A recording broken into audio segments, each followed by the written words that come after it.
get my Maddie. Maddie? Madison! We have to call somebody. We can't call the cops. What are you gonna tell them? First Poltergeist, I believe it came out in '83. Now I might be wrong, but I think it was at that time because I was 12 and it was coming out on It was on HBO every day. Right. For a PG-13 movie, man, it scared the fuck out of me. Scared the shit out of me. Yeah. But I had to watch it because it was PG. Oh, is that what it was? Spielberg got away because of who he is. Because y'all know, look, for those of y'all who have seen the original Poltergeist, they got away with some shit you cannot get away with today. We talked about it. That face peeling scene right there. Yeah. Man, today, that would probably get you an R. Not a PG-13. Even though it looks like a fucking puppet right there. Right. Maybe that's why it was PG, because they're like, man, come on, nobody's gonna believe that. Like, even kids were like, come on, man, you ain't fooling nobody. We see that's a goddamn puppet right there. I mean, you can see the hands like across the room tearing the face off. I know. It's just sad, like, you know, where our special effects were at that time. That was like, yeah, I know it's fake, but I can still accept it. Even though it was fake, even because if you look at those hands, it's obviously another person's hands, you know? Yeah. Like, they're not positioned right. Yeah. You know, it's almost like the thumb's in the wrong place and shit. Yeah, you know, it was fake as shit, but it was still scary. It was effective. I looked at this when I was a kid. That scene used to get to me all the time, because it's the build-up to it. Yeah.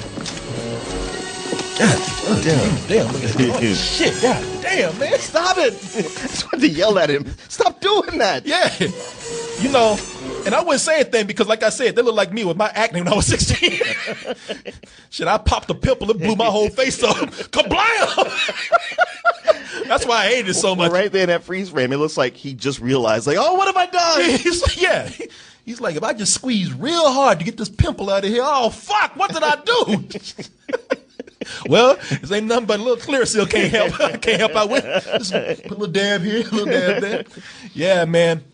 You look at that and you say, all right, this was a gift to kids everywhere who were able to watch this because it was PG and all those kids. Like, my mom didn't really give a fuck if I saw some R movies. Sure. But there were a lot of kids that I knew my age who were like, PG was it. R, off limits. Right. And then when mom came in and she saw this shit right here, and she's like, what the hell are you watching? Mama, it's rated PG. Oh, carry on then. Are you sure, boy? Yeah.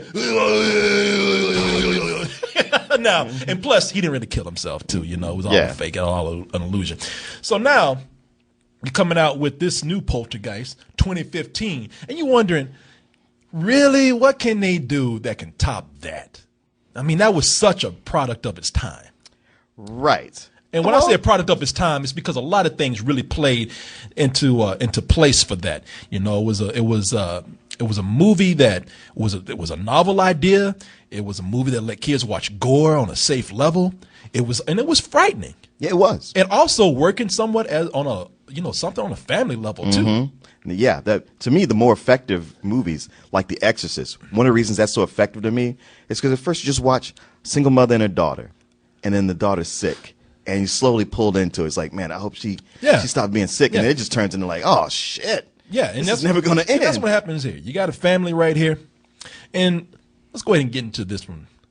Poltergeist 2015. Because you never know. I mean, we got new effects. We got, we got all this digital shit at their disposal. Oh, man, we can do some cool things with this. Well, with this one, it's not too much different from what we saw in the original Poltergeist. You got the Bowen family. Now, the Bowen family is kind of down their luck. You know, mom can't write her novel because she got to take care of the kids because dad, he'd been laid off from his job at John Deere. Yeah. So what they doing going and buying a fucking 5-bedroom house, I don't know. It's funny because I kept thinking like, man, if you lose your job, you can't buy a house. But I was like, wait a minute. They had a bigger house that they probably sold, and they're moving into something much smaller in a shittier neighborhood. And this neighborhood is plenty shitty because they get in there and they're thinking, oh, shit, times is hard. We got these 3 kids to feed. Times is hard. But you know what? At least we got this nice house right here. Woo, God likes it some kind of way. Come on, man. From the beginning, the kids are like, this house sucks. And they're like, yeah, we know. It's the best we can do. Yeah. Shut up and make the best of it. And even the ghosts kind of make them think. Even the ghost is playing with the kids at first. They're like, yeah, come on in, kids. Hey, touch this knob right here. Oh, look at your funny hair right there. Oh, yeah, ain't that cute? And then after a while, they just said, all right, everybody in? Everybody settled? Fuck you! I mean, they let this family come in and feel nice. They let them move in, get all their things settled. Think they got a nice place. All right. We might be able to make this work. Yeah. Like, no. Them ghosts, these are some of the biggest asshole ghosts are there because they sat up there and watched them the whole time. I mean, really? Because look. This is not a whole lot different from the original, right down to where they're buried on top of a cemetery. Yeah. They had all these years to act a fool. That's why I was like, how come they didn't fuck with the other people in the neighborhood? Yeah, people, because the house was clean.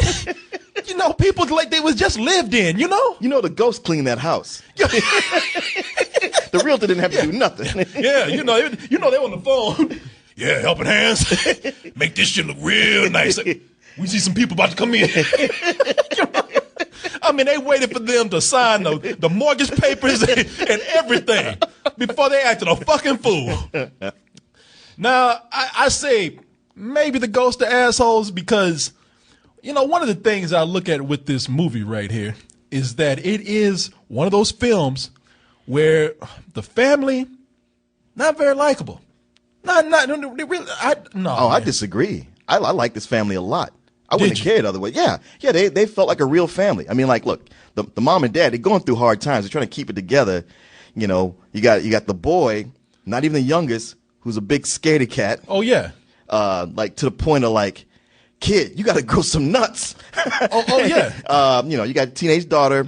She's a little bitchy, but they're all, and you got the small, Carol Ann type girl. They're all basically good kids. It's a family that they've gone through a lot. They try and stay together. Dad, Sam Rockwell, he's trying to keep his humor about him because it's all about like, hey, look, don't let this get us down. It could. Let's not let that happen. Okay. See, I disagree. This family is annoying as fuck to me. See, that's why I don't think the ghosts are complete assholes. Now, this little girl right here, what was her name? Madison? Yeah. Played by Kennedy Clements. Madison Bowen. Madison is like the only real cool one in the family because she's the youngest. She ain't had a chance to grow up to be a bitch yet, like her sister. Or pussy, like her brother. Oh, pussy like her brother. Brother just walking around the house. I mean, before the ghost even showed themselves, the little boy walking around.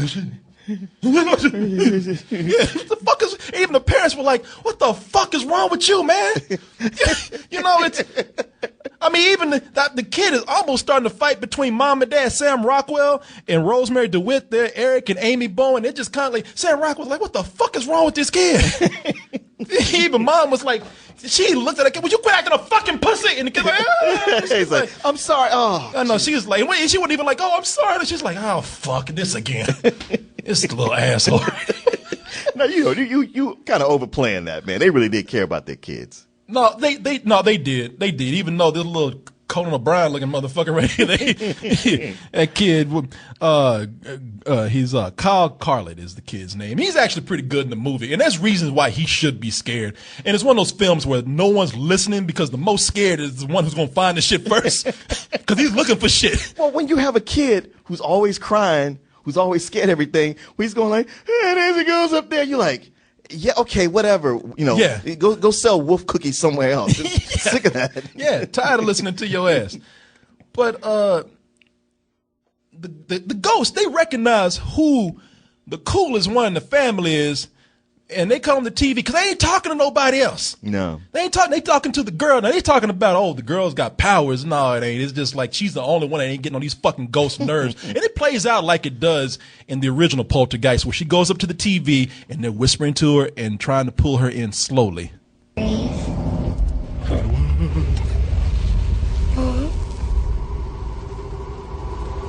gonna ruin your eyes. Yes. But how will you get here?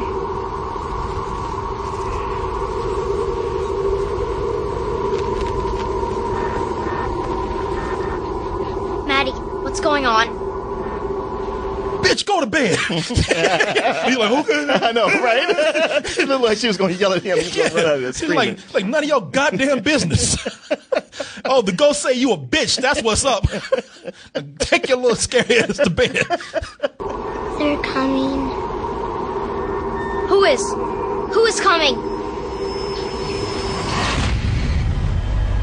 Now, the reason why I say the ghosts aren't assholes, man, is because, like I said, she's the only cool in the family. I really thought that they were trying to say, hey, girl, you know, your family's kind of fucked up. Why don't you come with us? You know, let's take care of it. Because, Martin, I don't like this family. Mainly it's because it's the teenage girl, man. Teenage girl that always gets you. It really does. That's your weak spot.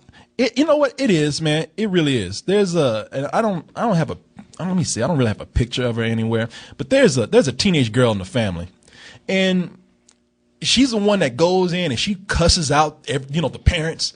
Like she's coming, my phone don't work, and you're gonna get me a new phone, and they're just like, who the fuck you think you are coming in here telling people what to do? And they're like, I ain't getting you a fucking thing, and she's like, that's just bullshit.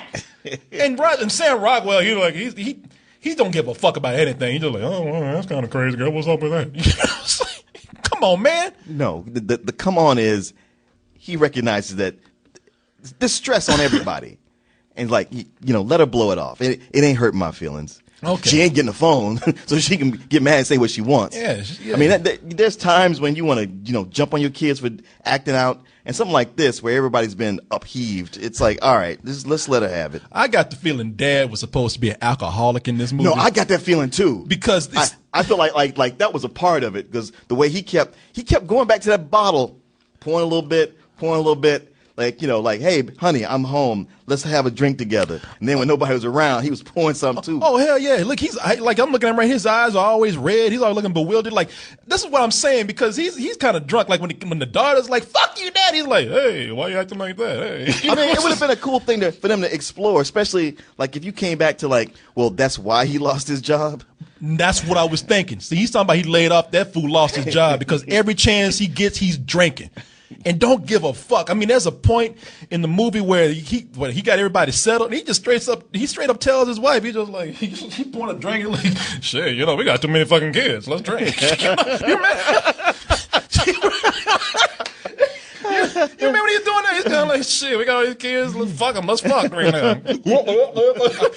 And there's even points in the movie where when the ghosts take the girl, at first, he ain't really saying anything. At first, he's like, yeah, can we get it back? How much is it going to cost? It's like, and then it gets to a point where everybody's crying, and he's like, oh, shit, I better step up. I better cry, too. He's like, because there's a point when and I thought it was a priest, but it's not in the movie. The family they're talking to, and here's a scene where they're all gathered in the kitchen. And there's a reason why they didn't leave, and I like that, and I'll explore that in a minute. Too. But Jared Harris, he plays Kerrigan Burke, and he comes and he addresses the whole family. And I thought he was a priest at first. Turns out he's a guy that has a reality TV show, like a ghost hunter type ghost hunter. Yeah, but turns out like he's kind of the real deal. And he comes in and he agrees to help out the family, and then that's when Sam Rockwell was like, oh shit, this shit is real. We got wires and shit in the house. All right. First things first, Brooke tells me that this development was built on a cemetery. Right? Dad, really? Calm down. It's a former cemetery. You see how he don't give a fuck? Like the daughter's like, what? And he's like, shut the fuck up. No, man, you know how it is when you got called on something. You kind of like you don't want to. If you cower, they're gonna tear you apart. But if you just kind of act like, hey, it's not a big deal. Yeah, hey, come on. They turn out, you're going like, fuck, he had to say something, didn't he? Yeah, and plus he's hungover. Look at him. Yeah. You're like, shit, not so loud. Shit, all right? Just dead bodies. What the fuck? Big deal. Just shut up. Pour me a drink. They moved the bodies a long time ago. They've relocated. Yeah, they moved into a nicer neighborhood. No, I don't think that they are. I think they just told people they moved the cemetery, and I think they just moved the headstones. And they left the bodies. Oh my God. This isn't just a few pissed off spirits that we're dealing with. This is unlike anything that I've ever felt before. See, you don't give a The Poltergeist. They are trapped and they are desperate. And your daughter is their ticket out of this purgatory. She's like, God damn, that's why we got this shit so cheap. It all came back. She was like, I knew something was up. She ain't really worried about her daughter. She's like, can I get my fucking deposit back? Can I get my mortgage back? But you look at it, and you can even see, like, when they're talking, like, Sam Rockwell, he just sitting there. He ain't heard a fucking thing they said. He's drunk right now. And it gets to a point where everybody's serious, and the wife starts crying, the kids are crying, and he's like, well, shit, I guess he's like, and he tries to act. He's like, I just want my daughter back. It's like, man, come on, you ain't crying. Everybody buying this shit? Motherfucker just drunk and shit. Yeah, so what? Can you start over from the beginning again? And it's really, of course, for a humorous effect, I'm exaggerating a lot of things, but it really does come down to a point where I didn't like the family a whole lot. They did that arguing thing. Sam Rockwell, for some reason, he's cool about it, so I did like him. He wasn't the kind of guy that he let his daughter run over him. He was just kind of like, look, I just don't give a shit anymore. I'm kind of defeated right now. I ain't worked in 3 months, and I like the kids. And and I really do like now with this one that's different from the original. They kind of center on the boy a little bit more. Right. He actually has a character arc. Yeah, he does. And the movie's not entirely told through his perspective, but there's plenty of parts that are. Because, like I said, he's the one that's starting to see everything before, and he's trying to. And too bad he's so hyper because, Sam Rockwell just walked through the door. Yeah. Shut the. I can't even understand you. Shut up. And the kid just saw some crazy shit. He saw a ghost take his comic books, build pyramids out of them, and just knock them all down. Roll a book. Kid had. Those ghosts have no respect for collectibles. Yeah. Dad comes in with 2 pizzas. He just decided to be a man for once and bring home gifts for the kids. And the kids just like, Dad, ghosts build up these fucking comic books and they were all sector the high thing and the balls and they threw a ball at me and I ducked and they missed me and I said, hey, they don't. It's like. Fuck, kid, the one night I come in with gifts and pizza, just shut the fuck up and eat. Leave me the fuck alone. Damn, babe, you get his reeling today. I thought you gave it to him. And even then, he's kids, why don't somebody listen to me? Like, shut up. But he does have a point. And look, from the very beginning, he even tells them. And they don't listen to him, and he shows them. He's like, man, the night we move in, I open the attic, and the first thing I find is a box full of clowns. Not a clown, but a box full of clowns. I couldn't stop laughing. I was like, who buys a box full of clowns? It would be hard to find anybody who has one. I mean, it's these fucking these dirty ass Annabelle afflicted ass clowns that just stare at his ass all night. And the thing is, these clowns are mad. These clowns are more mad than the Poltergeist because you looked up, they've been raped and shit. Look, and they all dirty. I mean, the ghosts had to be the ones to put those there.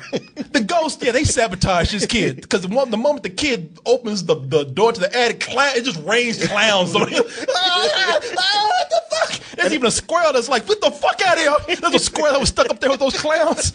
Squirrel was stuck with that clown for 3 days. That squirrel's like, shit, move. Now that would have scared anybody. That would have scared anybody. Grown man. Yeah, and that's why this scene makes me laugh. This scene makes me laugh even more. That scene with that fucking they're advertising the movie with that clown right now. That Annabelle looking clown that attacked this kid.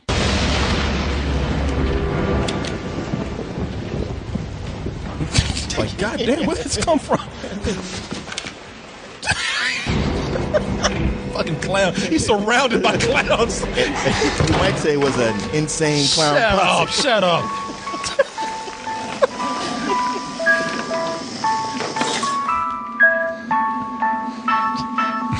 Oh no.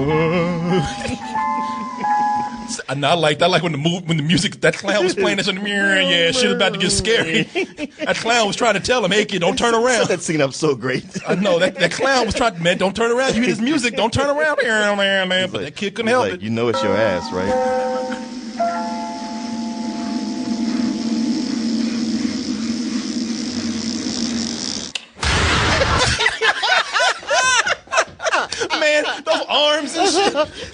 It's funny how sometimes you see a scene in a trailer and you laugh, and then in the movie, in the context, it's like, oh, it's not that funny. Or I've seen it so many times, it didn't get me. Not this one. No, man. This shit was funny. It's funny. It's funny in the trailer. It's funny in the movie. It's funny having just seen it and watching it again. Man, this makes me laugh every time. When I watched the movie, I got it. Even that clown was like, shit, get the fuck out of here. There's too many clowns, man. Move. There's too many fucking clowns in here. Shit, I gotta get the fuck out of here, man. Fucking clown dress. And it made me laugh. Clown up here dressed up like Jimi Hendrix and shit. Look at like, where'd you get that fucking clown? I know. And I say the clown was trying to get out. No, that clown was trying to rape that kid. Yeah. You mean that clown had him you come back and the clown has him face down on the floor. Stay down. Stay down. Yeah. Stay down. Clown had this kid with his arm down laughing. Give me some ass. Kid, you ain't going nowhere. And that kid even tried to tell his dad. And then the clown tried to rape me. And the guy, shut up. God damn, the kid's fucking scared of everything. No, but that's one of the flaws that I saw in the movie. It's funny, man. This whole clown shit they got on. Yeah, you're right, man. This goddamn insane clown posse they got up in here. It's like the house was owned by juggalos before they moved. In fact, I expected like Crazy J to show up. Y'all got my clowns? Yeah, man, they went in the attic. I forgot them. My little mini juggalos. But it really meant like in the original movie, where you had Poltergeist came out in 1982. I thought it was 82. It was 82. I'm dating this by clown time now. Yeah, 82. You got the 82 version clown, and you got the 2015 clown. Now, that's a scene in the film where in the movie, the original, it was one clown. It was unexpected. It worked just with that. Now, it was like clown overdose right here. It's like they really had to build that up too much. And it didn't really lend itself to anything in the movie. Like these clowns coming out of nowhere. Because in the movie, that kid owned that clown. Yeah. And he was like, and he's like, all right. And he was kind of scared of it, but he's like, I got to be a man. I'm a man up to this clown tonight. Yo, what the fuck you looking at? That clown tried to rape his ass too. I'm looking at you, bitch. But this one, it really doesn't seem, this seems like a very unnecessary thing, just a way to build up what they considered one of the highlights of the original movie. Yeah. Even though it's funny. I don't know. I felt like this, like, it did a great job of going like, yeah, here's something you kind of remember from the movie, and we're going to tweak it, but we're not going to dwell on it. Just because we know you're a fan. We're fan too. Remember the clown? We got some clowns in here. Now let's move on. But I thought it was just unnecessary, It really, they didn't need that. It didn't really play. Then that's a very obvious part in the movie where they are really playing up on the original for no reason other than, hey, remember this goddamn clown right here? Yeah, but that's the whole reason for doing something like that. Okay, you don't get what I'm saying. You don't get what I'm saying. No, I feel like you don't get what you're saying. You don't understand what I'm trying to say. Okay. And I say I'm about to jump across this room at you like this. You don't fucking hear me? God damn it, Mark, listen to what I'm saying. But my biggest thing with the movie is that it's not bad. I don't think it's bad at all. But it really is nothing effective. I mean, let's just take the original out of the picture because I don't want to compare it to that all the time. I want to. Some people who are new are going to see this, right? Mm-hmm. And so we should kind of, sure, review it in that aspect. Yeah. Just take the old one, get rid of it. Now with this, they want to function as a horror film, and that's where they're pitching it. Even though it's a PG-13 horror film, they're pitching this as somewhat of a scare film. And really, it's a family adventure film. It's actually cute more than it is scary. Now, there are some parts as it moves along where it does get kind of frightening a little bit, but for the most part, it's very cutesy. So what do you consider frightening? Because I thought it was very effective as a scary movie. There's plenty of parts. I was like, it builds suspense constantly. The effects, the creatures look great. You don't know what's going to happen outside of what you know from the previous movie. I don't know what you need to feel scared. Like, what's the last movie you saw where you felt like you were scared or the scares were effective? I don't remember shit. I know something I saw that scared me, but I don't remember. But here, if you want to talk about here, I mean, like one of the things that was supposed to be the scariest. I hate to keep going back to this clown, but that was funny, and that's the problem with the movie. And that's not, like I said, it's not bad, but a lot of it plays up more like, to me, an adventure film or a fantasy film. because I mean the effects are bigger. There's some suspenseful parts there, but the effects here are a little bigger. They're more digitized, and so you get more of a light show going on most of the time than you actually do get Ghost. I'm looking at a lot of the things that were happening, and and even then, when you say the creatures are nothing but. I don't want to spoil anything, but I think with this, they're saying, okay, now you get to see the world that the little girl was pulled in. It's Carol Ann in the first movie. Her name's Madison in this. And you get to see the world that Madison is pulled into. And it's just a bunch of CG bodies and whatnot and clouds. And it could work, but I was looking at that. I'm like, why the fuck is this girl not freaking out right now? She's cool as hell in the middle of all this darkness of this other world. Well, Jared Harris really did explain it. Like when he told this is why they chose her and not the rest of you guys. Yeah, but even then she's like, "Now I know I can talk to y'all, but this shit is scary, man." Well, they pulled her in, they seduced her in, talking to her, being her friend. I don't know, man. I mean, like I said, it's a fun film to watch. But I really do think that there's a lot of humor. There's not a lot of, I mean, at some point you got crime, but it doesn't feel like there's a lot of urgency, especially on Sam Rockwell's part. And you also have characters that come in that play it up for humor too. Now you see Jared, what's his name? Jared Harris. Jared Harris come in, and you're thinking to yourself, all right, when they show him the trailer, he's very serious.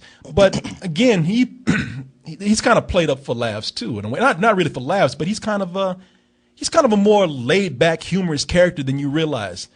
And you actually enjoy him. I think he's the most charismatic person in the movie, and you like him. I would say that I would even disregard this movie. I would like to, if anything good came out of this, I wouldn't mind seeing another film with that character right there. Oh, my son. Should this movie reach #1 this weekend, you will definitely see that. Yeah, and they tried to set it up that way too, man. Like, make no mistake, they knew what their selling point here was. Yeah, it's just like, hey, if this takes off, we got something ready. But it sounds like you enjoyed the movie more than I did. Are you at least you were affected by it more than I was? Yeah, no, I was. I mean, like any of us, I'm like, why are you remaking a classic like Poltergeist? What can you do other than bring more special effects? Because when people do these remakes, a lot of times they have like 3 tracks they go on, and one is just a cheap like, hey, we got the name, we got the property, we don't give a fuck. The other is one where it's just so much fan service that it's such a love letter. Like, it's like, wow, you just did nothing with it other than suck its dick. And then sometimes it's the ones where they go like, man, that's your daddy's, fill in the blank. We're going to show you how it's really done. And then they seem to completely miss the point. I thought this managed to miss all 3 of those traps and hit right in there where it's like, wow, I really like all these actors, even the kids. The family's believable. They have a believable reason why they're staying. It's not that like, man, white people. It's like, no, this makes perfect sense. Bringing in the ghost hunters and all. It's like, hey, they gave all of them personality enough to where I bought it. And the humor to keep it from being so serious that you go like, bitch, please, come on. And just throwing in stuff like the clown. That's just there because it's fun. It's a throwback to the original movie. They do throwbacks, but they don't linger on them. It's like yeah, the tree's there, the clown's there. You get a little scene, but it's not like it's not taking over the movie. That's what I'm wondering. When you say they don't do fan service, that's all they do here is fan service, man. No, they even do fan service. I don't want to reveal anything, but they even do fan service to like Poltergeist 2 in the form of a joke, like a little wink and a nod. And I'm like, man, this is really a whole lot of fan service. Right, but it's not fan service to where it takes over the movie. Yeah, it's in there because, like, look, it's Poltergeist. Of course, they're going to get some of us who saw the original and just go like, hey, here's a quick nod to you. But not like, hey, let's walk you through this whole entire thing that you've seen before. Yeah, I thought the effects were good. The thing about it is, to me, this is like, hey, this is what I always want from horror movies. Like, somebody tried. Somebody put money in it. They actually wrote things for people. You think they actually tried here? Yeah. You feel like that? Yeah, I felt like they tried. I felt like they tried to mimic. No, because it'd been real easy to make something cheap or to fuck it up. And they have characters that I genuinely care about what happens. They're saying things that are funny and engaging. They're following through on the effects. And there's so many shots. There's so many creative Sorry, Man, shots choking and your ass up. You love this film so much. like just in the way things are set up. It's like it had an endless bag of tricks it kept pulling visually, and I was like, man, I really appreciate all this. Okay. I mean, honestly, it was a part of me that was almost like, wow, I almost feel like this movie's too short. But I was like, you know what? No. You're doing a remake. You know we saw it already. Get in, get out. Good job. What bag of tricks did you see that you thought was so much better than any other kind of CG effect or anything out there? It's not about what's better than what I've seen before. It's how they played it in there. It's how they kept using different things. They didn't just rely on one thing all the time. Okay. All right. Well, brother, you and I do not agree on this shit. Well, we don't have to. I'm the one sitting here smiling. No, you know what? And don't get me wrong, because I did enjoy it to a certain extent. Like I said, I don't find it scary. I found it's that's something that even today, even with the PG-13 stuff that kids get today, they wouldn't even probably be scared of this. It would be fun, and it does. And this is directed by, I think the guy's named Gil Kenan, and the tone that he took from one of his previous movies, he kind of brought here. Do you know what this guy did before? Monster House? Yeah, he did Monster House. And it kind of had a fun feel like Monster House did to it for me. It's not the horror film that they want to make, but a fun film nonetheless. I don't know. You can say that it's not the film they wanted to make. Maybe it's not the film you want to see. Or it might not come across as the horror film to a lot of people that they think. I don't think I'm the only one that's going to feel like this. Okay. And then Martin's like, well, fuck you then. You and those people. My love and Martin do this. Oh, go get your ass tonight. I will tell you this much, that I agree with you, because you ask yourself, because we always say that, man. Why white people staying in there? Why they keep going back? And it's like, because they can't fucking leave. Because every time they leave, the ghosts are like, well, shit, take your daughter. That's what go. Now, I'll dare you to walk out this fucking house. Keep yanking our ass back into the netherworld until you let us do what we need to do with her. Yeah, man, the house will not let them fucking leave. Yeah. And I get that. I like that. I kind of like that aspect of the movie. But I mean, it's a fun rental. I like it enough to if I saw this on television, I would have a great time with it. Oh. I'd be like, man, this is fun. Glad I didn't drive to the theater, but I had a good time. Well, man, you know what? The people talking about how I don't like horror movies because they don't seem to give a fuck. They seem to go what's the least amount of work we can do to get this movie out there and just make our money back? And this one put a lot into it, and for me, it worked. I give it a low full price. Okay, you give this off. I had a really good time in this movie. Wow, Martin, you give this a full price? Yeah. Seriously? Why? Did you miss everything when I was just talking about this movie just now? Because I think I outlined it pretty clearly. All the things I liked about it. I got no clown, but I got this dog right here. What the fuck is wrong with you? You crazy? You're crazy. It was I mean, that's what a summer movie, a horror movie should be like. Because everything else, all these other horror movies we see, they're just bullshit. And even you right now can't name one that's supposed to be effective. Tell me. We shake our head at you. You shake your head. Tell me that movie that's more effective. I can tell you which one is not. This one. No, I ain't. That's not my question. Matinee, I could understand, but full price? Yeah, I give it a low full price. Full price, boy. Wow, man. God damn. I thought it nailed it. God damn, boy, you're slipping, man. You're slipping, Martin. You're slipping. You've become a critic. I'm going. You're not gonna. I asked you a simple question. You can't answer. What's the simple question again? If this movie's not effective, what's the movie that is effective for you? Martin gives Poltergeist a full price. Scared the shit out of me. Can't answer. Scared me, man. Can't answer. Horrifying. Not an answer. That's the closest thing I got for you. I'm I'm horrified right now. You scaring me, brother. You are not Martin. Okay. You are not the Martin I used to know. I don't know you, man. I don't know you. Know you same old Korey. Gotta dodge. I ain't dodging nothing. What's up with him, man? I ain't dodging. As I talk to a dog. I don't know what you mean, man. Crazy. I know. I'm like that girl in the movie. Yeah, I know. You talking to Korey? No. Something's wrong, Mom.